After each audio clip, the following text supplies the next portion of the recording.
नमस्कार दोस्तों, आपका अपने YouTube चैनल हिंदुस्तान स्पेशल में बहुत स्वागत। भारत ने हमेशा अपने राष्ट्र हित में काम किया है और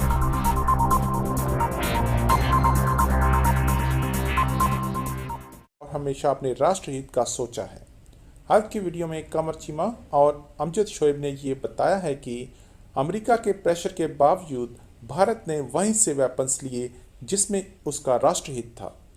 भारत एक इंडिपेंडेंट मुल्क की तरह काम करता है, ना कि पाकिस्तान की तरह। पाकिस्तान के सामने जो भी कोई हड्डी फेंकता है वो उसकी तरफ हो जाता है और उसके सामने दुम हिलाने लगता है।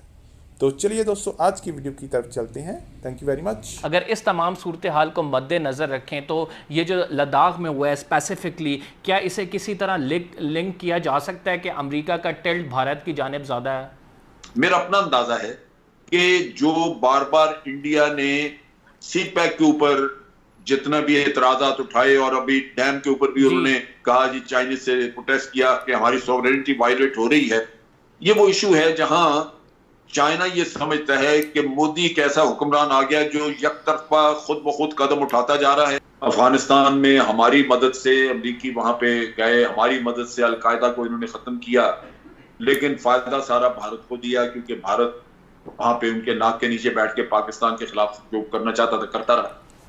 तो फायदा तो उन्होंने बहुत दिया, लेकिन अभी जहां तक इक्विपमेंट का ताल्लुक है, इसमें ये हुआ है कि उन्होंने एक तो ड्रोन्स इनको बेचे हैं और वो एयरक्राफ्ट बेचना चाहते थे, लेकिन उन्होंने फ्रेंच एयरक्राफ्ट लिया है और अब आगे ये अपने मुल्क का जो LCA इन्होंने बनाया है वो लाइट कॉम्बैट एयरक्राफ्ट उसको इस्तेमाल करना चाहते हैं, वो आगे लाना चाहते हैं। नेवल इक्विपमेंट में अमेरिकी काफी कोशिश कर रहे हैं कि इनको एयरक्राफ्ट कैरियर या इस तरह की चीजें बेचें, लेकिन एयरक्राफ्ट कैरियर के बारे में बहुत सारा मसला है कि अगर आप एक एयरक्राफ्ट कैरियर बनाएं तो उसके साथ बहुत सारा एक फ्लोटिला और तैयार करना पड़ता है एयरक्राफ्ट कैरियर की अपनी हिफाजत के लिए, तो वो बड़ा ही महंगा एक आपको खेल पड़ता है, लिहाजा भारत उसमें भी शायद नहीं जाना चाहता। तो नतीजा क्या हुआ, आप F-16 की फैक्ट्री इनके पास बेचना चाहते थे, इंडिया ने नहीं ली। आपने देखा कि इंडिया के साथ उन्होंने न्यूक्लियर कॉपरेशन का एग्रीमेंट किया जिसके लिए उन्होंने अपने मुल्क का कानून बदला इनको अकोमोडेट करने के लिए, लेकिन उसके बावजूद इंडिया ने एक भी रिएक्टर उनसे नहीं खरीदा। रिएक्टर खरीदे हैं फ्रांस से या उन्होंने रशिया से खरीदे हैं। तो अमरीकियों को इसमें मायूसी भी बड़ी है। फिर उन्होंने S-400 लिया जाके रशिया से और अमेरिका बिल्कुल इस पे बिलबलाता रहा, उन्होंने सुनी नहीं बात उनकी, उनको बड़ा मजबूर किया कि ये आप खत्म कर दें जो एग्रीमेंट है।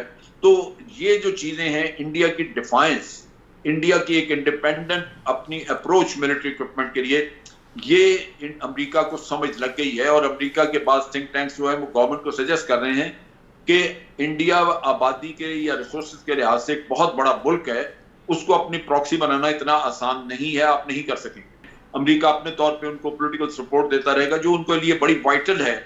जहां वो अमेरिका पे बहुत ज्यादा इन्हिसार करते रहे वो है यूनाइटेड नेशन सिक्योरिटी काउंसिल की परमानेंट सीट के लिए उनकी सपोर्ट, और इसी तरह जो ये जो हमारा न्यूक्लियर सप्लायर्स ग्रुप है उसमें मेंबरशिप का मिलना, ये दो एक एलिमेंट्स हैं जहां पे उनको अमेरिका की पॉलिटिकल सपोर्ट की जरूरत है, जिसकी वजह से वो अमेरिका के साथ लटके हुए हैं, वरना उन्होंने मिलिट्री इक्विपमेंट के मामले में बहुत उनके ऊपर रिलाई नहीं किया। तो ये ऐसी चीजें हैं जहां पे कोऑपरेशन वगैरह नजर आती है, लेकिन उसके साथ साथ फ्रिक्शन भी नजर आती है, लेकिन इन्होंने एक भी न्यूक्लियर रिएक्टर का उनको कॉन्ट्रैक्ट नहीं दिया। तो ये वो चीजें हैं जो अमेरिका भी अब समझ रहा है कि इनको अपने रास्ते पे लाना इतना आसान नहीं, और उसकी बुनियादी वजह मौजूद है।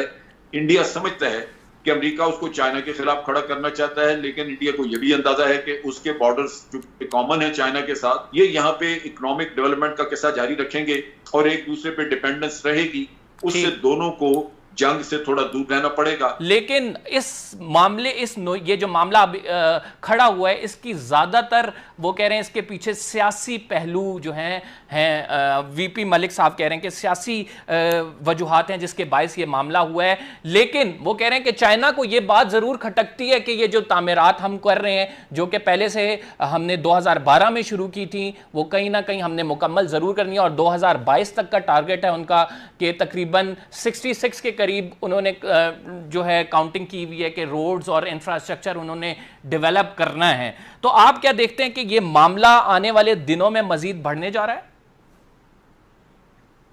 देखें, पहली बात तो ये है कि जो इंडियंस हैं वो डेफिनेटली ये इंफ्रास्ट्रक्चर बनाएंगे। चीनी उनको रोकने की कोशिश भी करें, ये मेरा ख्याल है उनको इससे फर्क नहीं पड़ेगा।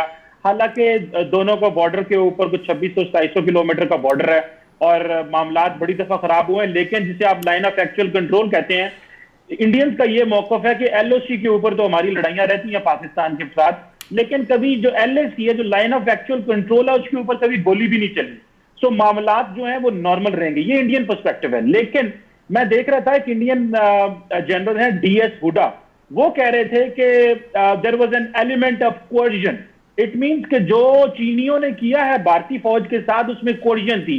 इसका मतलब यह है कि वहां पे जो आपस में दक्कम पेल हुई, लड़ाई हुई, तो इसको अगर आप देखें कि ये बॉर्डर पे रहती हैं और दोनों फौजें जो है वो बैनर लेके आ जाती हैं, चीनी भी बॉर्डर बैनर लेके आ जाते हैं, इंडियंस भी लेके आ जाते हैं और कहते हैं जी यहां से पीछे हट जाएं। लेकिन जो चीज इंपॉर्टेंट है, जब ये